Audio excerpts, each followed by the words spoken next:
Very good evening to you with the Thursday, August 9th edition of the CBC Evening News. I'm Ryan Broom in our top story. Barbados has started to feel the international fallout from former Commerce Minister Donald Innes being charged with money laundering in the United States. Attorney General Dale Marshall says this is unprecedented in the history of Barbados, as never before has such a high-ranking former government official been charged on this scale. He says the perception that business is not conducted in a transparent manner will spell trouble among investors, and the island's reputation has already taken a hard hit. He was speaking during a media conference at government headquarters this afternoon. In the last few days, I can tell you that the international community has already begun to turn its scope on Barbados and questioning whether in fact we are meeting the kinds of standards that the international arena expects of us. There are investors who have begun to question whether the reputation of Barbados has now taken a sufficiently large hit that they have to consider whether to move their business ventures to somewhere else. It is a perception that, in a sense, will have been almost created or almost confirmed overnight, but one which will take us many, many years to cure. Prime Minister Mia Motley had asked anyone with information about wrongdoing under the previous administration to come forward, and the Attorney General says to date at least one person has indicated a willingness to talk. Mr. Marshall says he is to meet with that person shortly, and he does not know whether more people will come forward. He says there are several reasons for this. Part of our difficulty is the exposure that a so-called whistleblower faces. We don't have a statutory regime which says, if you squeal, I will protect you. That is something that requires being protected in statute. And therefore, I think that people are going to have to get themselves in a place where they make a choice. Do I come forward and commit? Because there's no point telling me that so-and-so did this, or I paid a bribe to so-and-so, but I can't use that information in the court of law. You have to be prepared. Every man must face his own accuser, so you have to be prepared to come to court and say, I paid a bribe to John Brown. I paid a bribe to Inez, whoever. And if you're not willing to do that, then it doesn't quite take us where we need to be. We're willing to do the best that we can, and we continue to encourage people to do that.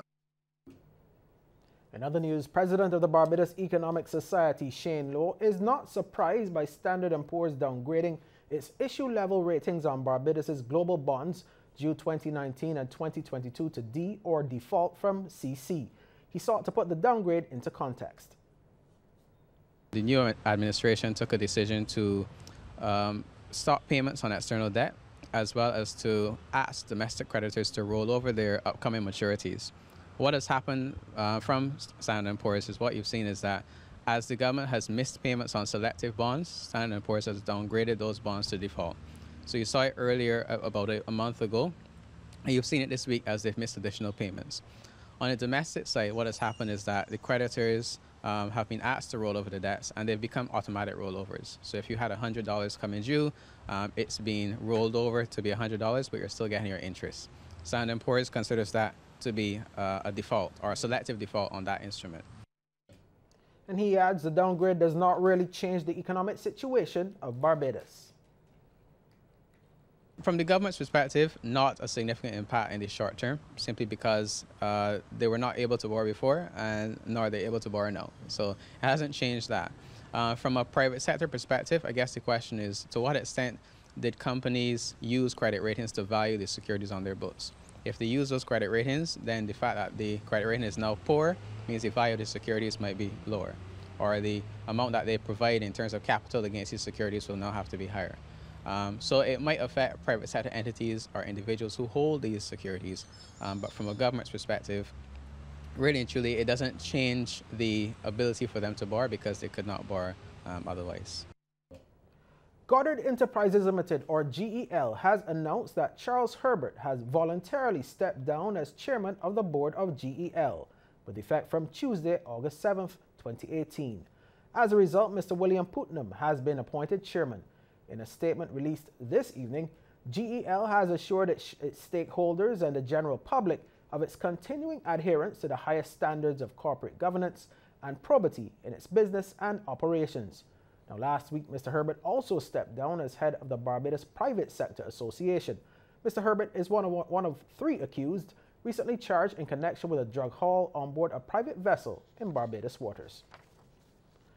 Minister of Agriculture and Food Security Indar Ware is reminding farmers and vendors that they also have a role to play in ensuring the country's food is safe. According to Mr. Ware, the increase in trade of many commodities and the movement of animals and plants has resulted in higher risks of diseases and food contamination. This is critical if we are to protect the consumer from foodborne illnesses, which can be fatal and which can contribute to public health burdens and medical costs incurred as a result. The agricultural health and food safety system also allows for preventative measures at all stages of the food production and distribution chain, rather than only inspection and rejection at the final stage. And Mr. Ware says his ministry recognizes the weaknesses in the Barbados system and has sought to address this through its National Agriculture Health and Food Control Program. The ministry, in consultation with stakeholders, both in the public and private sector, and with the assistance of development partners, has prepared draft documents which allow a modern risk-based approach to the protection of animal, plant, and consumer health. The redevelopment of the Young Men's Christian Association's facility in Barbados is now one step closer to reality. That and more stories coming up after the break.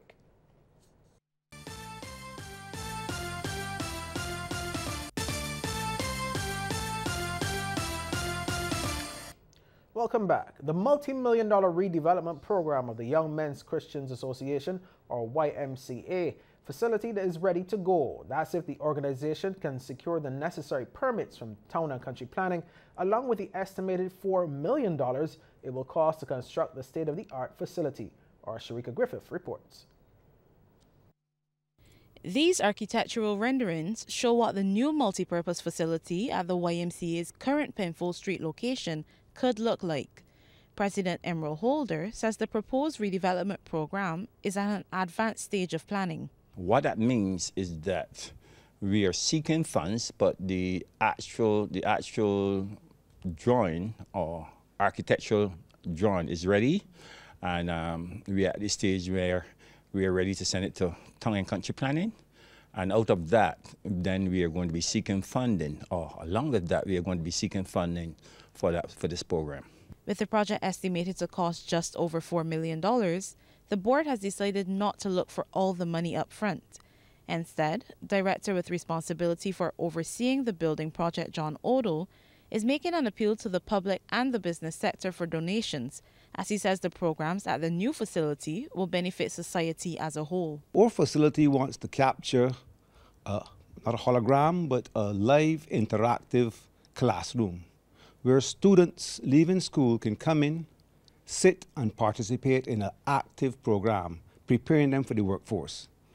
When they get into the job, they know how to they have understanding of work behavior, etiquette, how to communicate with staff. All that is required for good workmanship, good team play in the workforce. The plan is to roll out the redevelopment in phases to allow for sections to be occupied gradually as the project progresses. Architect Tony Brooks says the largest component will be a multi-purpose auditorium, which will accommodate all indoor sports. There's also a major component associated with developing football in Barbados. And in many respects, that is really hoped to be one of the first components of the project, to allow the field sports, football, hockey, and those large area sports to get on board and to start bringing the youth back into the space. This component, he says, would not require a great deal of funding, as it would mainly encompass preparing the field area along with some lighting and fencing. The completed facility will include dormitories, offices, a conference room, and a canteen, which will be open for people to come in and have lunch at the YMCA as they did in the past. Sharika Griffith, CBC News. Thanks, Sharika. While a senior official of the Young Men's Christian Association movement in Latin America and the Caribbean sees a lot of potential in the Barbados-based chapter, Antonio Moreno says his visit to Barbados serves several purposes, including making sure the local YMCA continues to be relevant and also to lend support to the redevelopment plans of the association's Bridgetown facility. Now, based on what he's seen, Mr. Moreno believes there's a lot more the YMCA can do to help Barbadians cope with the challenges they're facing. There is a great team of board of directors and volunteers, and the clubs are active, and also they continue to provide relevant services to the young people. But there is a lot more than we can do, especially as our young people are facing new social challenges like violence and gangs and unemployment. So we believe the YMCA can do a lot more, especially in this place that is very symbolic for us in Latin America and the Caribbean, because the Barbados YMCA was the first YMCA in the region, founded in 1880. Mr. Moreno has therefore identified several key areas where improvements can be made. We've been talking over the past couple of hours and days on their plans, and there is a lot we can do in terms of education and employment for young people and making sure that they get the skills, the care and the support, especially as we see changes in the family structures. Both parents now have to work, so the kids need a safe place to stay while their parents are working. So this is where the YMCA can be very relevant for the families of Barbados. Some good news for motorists now. There will soon be a faster and easier way for motorists to get their plastic driver's licenses. $1 million new system for the printing of the license cards will be implemented in the near future at the Barbados Licensing Authority's Pine, Oistins, and Holetown locations. The government is on the verge of signing a contract with C.L. Gibbs & Company Limited for the upgrade and replacement of the current system. The existing system was in use from June 2008, and the most recent challenge occurred yesterday when the remaining printers at the Pine were no longer working. The upgrade is estimated to cost $1.12 million Barbados dollars and will feature the existing car design, sturdier and faster printers, higher quality cameras, and better maintenance protocols. However, during the transition period, additional delays are expected. According to the Ministry of Transport, Works and Maintenance, the Royal Barbados Police Force will be requested to continue to use their discretion when drivers are asked to produce their cards and must instead present the BRA-issued receipt as proof of payment, along with a suitable photo ID. An emergency room physician does not believe that people truly understand how significant asthma really is. Dr. Hilary Broom says it is a chronic illness and not just a condition where you use your inhaler when necessary. She says there are now a lot more asthmatics than in years gone by, as there are more allergies than before, and people need to handle these allergies properly. Dr. Broom was speaking on CBC TV 8's Morning Barbados. So if you don't control your allergies, especially the ones that are seasonal, whether it be pollen and stuff like that, because there's some people who tell you, oh, I realize I only start getting my asthma attacks really, around springtime, around summertime. Those usually have some allergic component. Or even if you have it associated with dust, which unfortunately is not seasonal, that's all year round. If you don't control the allergy component for it, then you're going to find that your asthma itself is going to be very poorly controlled. You're going to find you're always having the shortness of breath, you're always having that cough, you're always having that chest tightness, which even though you're using your inhalers, even though you're using your preventive medications, you're not really getting as good symptom relief as you should, because you're not treating the underlying allergies that is making the chronic inflammation worse. And Dr. Broom says those affected must ensure that their asthma is properly controlled. Proper control, you need to be seeing a doctor regularly. Let them see if the medications you're currently on, if that is working, or do we need to switch it to something else, maybe something a little stronger, something you may need to take more often. Some people need preventers, and therefore they may need to change because the initial one isn't working. You may need to change to something different. So that's the first thing people need to realize. Asthma is a chronic illness. Basically, your airways are always inflamed once you're asthmatic. Always? Always. Wow. Whether or not you're symptomatic doesn't matter. your airways are always inflamed. You then get symptoms when you're exposed to something that makes the inflammation worse. The Diabetes Association of Barbados will be hosting a wellness camp for 1 week from Monday, August 13th to 17th at the Spring Memorial School. 25 children between the ages of 6 and 16 years old are expected to attend this inaugural camp. The camp will aim to provide solutions in educating children about non-communicable diseases and the interrelationship with health and disease, diet, physical activity, and social factors.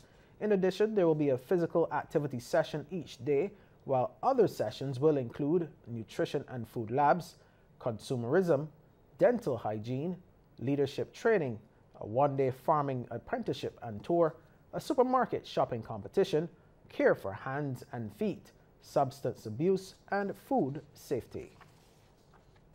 Well, 20 lucky people are a little bit closer to their dream of owning a brand new Mazda 3 vehicle complements the Cbc and MQI. They are the semi-finalists in the Socotologist Mazda Challenge, who were revealed during a draw at the Cbc yesterday. Thousands of people completed the first component of the competition by spending $25 or more at participating sponsors and filling out an entry form. So, what's next? Well, come this Saturday, the 20 semi-finalists will be put through a series of mental and physical tests to reduce the pack to 10. Those 10 finalists will then be required to place their hands on the car displayed in the Cbc car park. The winner will be the last man or woman standing. And Cbc senior radio announcer Derry Bowen is encouraging everyone to come out on Saturday. All that's left to do now is to go through the challenges, and of course we want to ask you to come and support.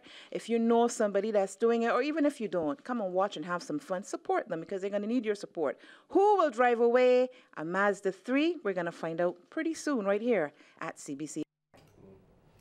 That certainly will be some fun. Well, we take another pause here, but after the break, we'll look at some of the stories making headlines across the region.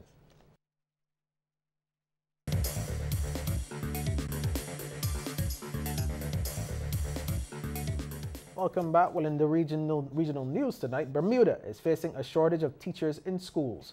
Among the subjects where teachers are desperately needed, maths and science. We hear more in this report from ZBM Bermuda. It was back in February this year that it was revealed just how poorly students were performing in both math and science in the public school system, as evidenced by the results of the Cambridge International Checkpoint Assessment. A spokesperson for the Ministry of Education has confirmed to us that there is a shortage of not only math and science teachers, but also English, social studies, and learning support at both the middle and secondary levels. However, the spokesperson advised us that in order to address the poor performances in math and science, subjects which form the foundation of technology-related industries such as fintech, the ministry will implement strategies focused on improving the quality of teaching as well as supervision and leadership instructions as outlined in Plan 2022. Plan 2022, you may remember, is Bermuda's strategic plan for public education and calls for improving the teaching skills and leadership at all levels in the Bermuda public school system in order to have a sustained and transformative impact on the academic achievement of young people. Further, that we must focus on ensuring educators are recruited from high-quality training programs and mentored and supported by master teachers to improve their practice in the classroom. It, however, does not outline any specific plan for improving student performance. The initiative also aims to provide all students with equitable access to holistic, varied, and high-quality instruction, which is culturally relevant and empowers students to reach their full potential. In St. Lucia, the employment figures for the second quarter of this year have gone down slightly. But as we hear in this report from HTS News Force, unemployment among the youth remains high. The jobs market did not improve during the second quarter of 2018. Fewer people applied for work, and the unemployment rate inched slightly upwards from a 20.8% second quarter average in 2017 to a 21.7% mean for the same period this year. There has been virtually no change in the jobs rate for the first half of 2018. The country's top job sectors largely remained stagnant during the months of April to June. Hotel and food services, construction, and the manufacturing industries all marginally fluctuated. Agriculture and the retail wholesale business did improve when compared to the same period in 2017, with gains exceeding 3% in the second quarter of this year. Youth unemployment also improved in the second quarter, moving from a 39.6% average last year to 34.9%. Despite confident economic projections from the Minister in the Ministry of Finance, Senator Dr. Eubaldas Raymond, and Prime Minister Alan Chasney, the International Monetary Fund in the annual June 2018 Article 4 consultation has noted sobering prospects lay ahead of a favorable short-term outlook. Well, Sports Night is just ahead with Damian Best, but before we get there, here's a tip from Cooperators General Insurance. This tip of the day is brought to you by Cooperators General Insurance Company Limited. Insurance the way you want it to be. Before the arrival of a hurricane, householders should clear their yards of all loose objects which may become dangerous missiles during the hurricane. Cooperators General Insurance, helping you to be prepared this hurricane season.